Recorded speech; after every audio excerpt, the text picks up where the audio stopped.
All right, so we're going to talk about the transition plays. Then we're going to talk about catching the basketball and then being on time. So let's jump right into the video. This is going to be a transition play. But first, let's talk about the defense. We get a trap. First thing we got to do is foul him with our chest. All right, because we got our hands up, we're not fouling with our chest. He's not on his heels. He splits us. So that's dangerous for us. All right, but here's the transition. This is what we want to see. We're pushing it. We got a 3-on-2. Blaze, right here, you got to get a shot up. Since nobody stopped ball, you got to go up and just score on them. Don't do all that stuff because now they're on a fast break. We got to be in transition deep. All right, stay in possession. All right, good transition defense, Cam. Way to wall up. Now, right now, this is gonna make the video twice because this is about catching. We got to find a way to catch that and not bobble it. And because of that, we don't get a score. So on both of those plays, those need to turn into buckets. And one, it starts off with catching, passing, and then making the right decision to finish. And I'm really putting this because I want y'all to know Hardwork is a really strong team out of San Antonio. And y'all are able to generate a lot of turnovers on them. But I want y'all aware of, hey, we got to get better at our point 0.5 decisions. We're going to cause a lot of turnovers, but we got to find a way to get that. That's a transition play. Missed in my opinion. If anybody's a little better, that's a layup. All right. I like this play for a couple of reasons. I'm not sure if I told Cam to play top or if he realized that this is transition defense and he ended up at top. But now he's playing a position he normally doesn't play. All right. So then we get the trap in the corner. We bait it to the corner. And now we're on a fast break again. All right, we got to make a move, Cam. That's not a move. All right, so now you get a charge call, and again, so we've had maybe 4 or 5 fast breaks, and we've come up empty-handed on those. All right, so this is one of our better transition plays. I like this one. Now, also let me reiterate why we don't necessarily guard middle until the team proves that they're gonna consistently score. Kids today don't get reps at catching with their back away from the basket, turning and shooting and being consistent. So I don't guard it. So that's less court for us to guard. So what we do as soon as he catches it, um, we fan out. All right. Again, be careful. Desmond doesn't come too far up, but just in case you're at the bottom, be careful not to run straight up to him and then they throw it below you. But in this case, we did fine. DJ gets a steal. All right, there's a bounce pass. We get a left-handed layup. Good transition bucket right there. We got to get consistent with plays like that. Right, I love the aggression on this play. Cam's guarding that guy. He turns his back so DJ traps him. That's perfect. Be ready to roll up a little quicker, Will, because this is who he's looking at when he rotates out. All right, but nonetheless, this is good because Ethan's job is to make sure this guy scores over his head. Don't go for a steal. Make him score over you. So he does that. Walls up, makes him score over him. Blaze ends up with the rebound. Watch the hook Blaze. They could call that. But I like this. Blaze has grown in this area because he used to be full speed ahead no matter what. And I like that he slows down because we got Will on this side and Cam. We got two good finishers on both sides. So now you just need to wait to see who guards you. If he guards you, pass it to Cam. If he guards, so he slows down a little bit, bounce pass. All right. That's a great transition possession right there. Take us up by 2 before the quarter. All right, so now let's lean into catching. All right, we got to catch the basketball. And just so y'all know, I don't think it's a lack of skill. I think it's a lack of focus. All right, and I don't want to just say that as a little buzzword. What I mean is you're catching it and you're trying to move before you catch it, or you're taking the ball off before you catch it, or you thinking you're always going to get a perfect pass and then you get a little bit of an errant pass. I think it's you have to assume every pass is going to be a bad pass to a certain extent so you can save more possessions. All right. So I don't think it's a talent thing for most of us. Now there are some guys who, they just struggle catching, they got to grow in that, but this is focus. All right, so right here, Cam gets it, Will's up the court. I think Will is trying to hurry up. And because he's trying to hurry up, I don't think we get it to where we needed to go. So we sacrificed 2 points. Now, and when I say having better hands and catching, I'm not just talking about passes. This ends up being a rebound. All right. So right there, I think Darren could catch that. All right. So let's watch it again.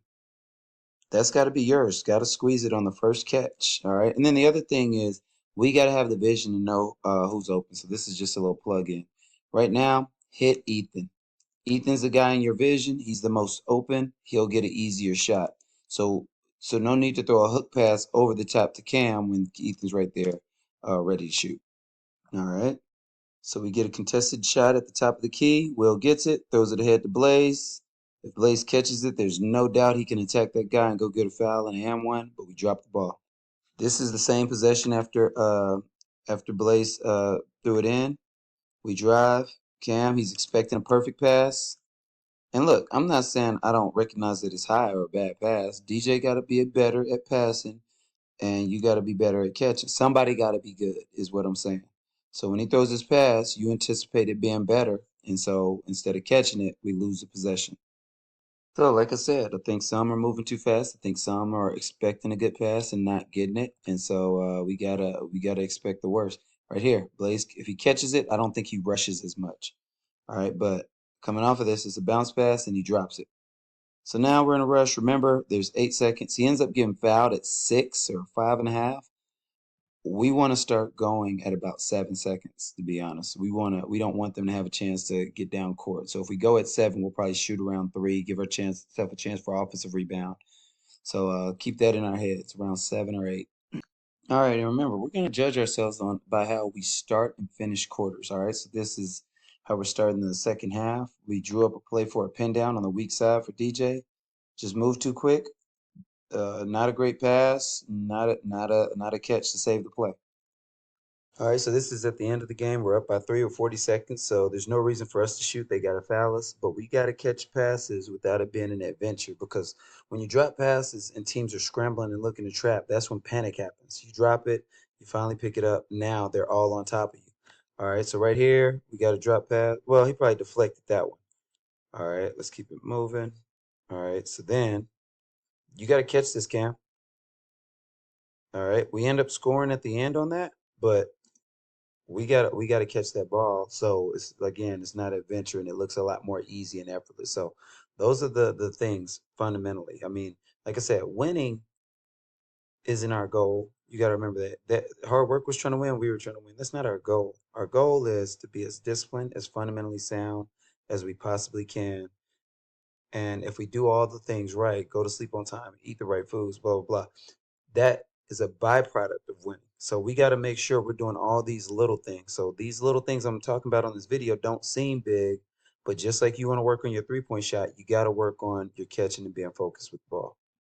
Hey, I want y'all to get a visual of what I mean when I say we're a second late or a dribble late on a lot of our passes. It's like this. So Ethan has the ball. When you're getting ball pressure to initiate offense, we want to get the ball in somebody's hands that hasn't dribbled yet. It's really tough to steal it from somebody who hasn't dribbled yet. So right here, when we come out of this spin, you should be able to hit Will right now. That guy's not in the passing lane. All right, still not, and it just takes you a couple more dribbles. I think you make him make contact. And I'm okay with making contact, but I want y'all to see when a guy's open, and then we hurry up and get the ball to whoever needs to be who hasn't dribbled yet.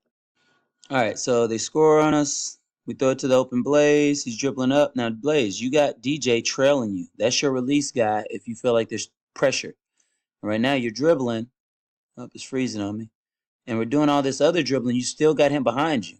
So what should be happening is 24 should be coming to trap you. Your back is to the defense. That should be a jump trap and a turnover. All right. He doesn't jump trap you. We cross half court, but it's just too much of an adventure. So get it to somebody who hadn't dribbled yet and make it easier. All right. Because we want scores like that. We want that stuff to happen on purpose and more effortlessly. All right. And we'll keep working on handle, facing the defense, all that stuff. But we got to hit the open guy who hasn't dribbled yet and make this game easier for all of us. All right. In this play, I don't mind. I just want to make sure that we see what was available. So DJ catches the ball. He jabs. This guy leaves Ethan and comes all the way over here. Ethan's very open. We end up throwing all the way down the court to Will. And if it's a guard up court and we think this is going to give us an advantage, okay. All right. And we throw it to Will way up court, even though Ethan's open. So I just want to make sure we see that. But look, once we get the ball down court and we weren't able to score initially after the break, I'm not going to go back and do this. I'll just say it. This is 11 minutes and 15 seconds into the game, and I still don't know how they guard pick and roll. I don't know if they hard hedge, if they flat, if they get flat, if they switch, because we feel that we got to throw an entry pass after each screen. So one, this screen is happening way too far out for us to be thinking we're going to hit a big time entry. So now he's not even rolling, so we throw it behind him. All right. And this isn't a pick and pop situation. I'd rather reverse the ball and get a better understanding of how they're guarding pick and roll early in the game. All right. I'd rather sacrifice 2 points in a tough shot to get information on that so I could better help you better coach than us going for the what we think is the immediate score. So let's keep that in mind. All right, and finally, we'll end with this last clip. With that being said, hey, I want to know what the other team does. This is our first possession of the game.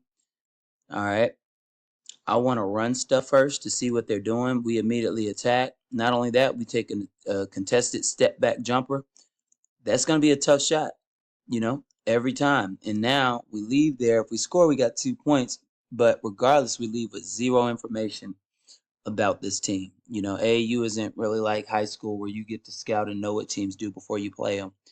You got to use those early minutes to start establishing how you're going to go about attacking them. Are we going to run flip? Are we going to go screens? Pop? Are we going to actually set them? All that stuff depends on how they're guarding us. So let's make sure we lock in early in games on how we're gonna do that. And even if it's a possession or two that we don't find out that information, we can't go 4 minutes like we did in this game. All right, guys, check this video out. Watch it a couple times. Make sure you lock some of the stuff that I'm teaching in. We'll see if we get another video on a different topic out soon here.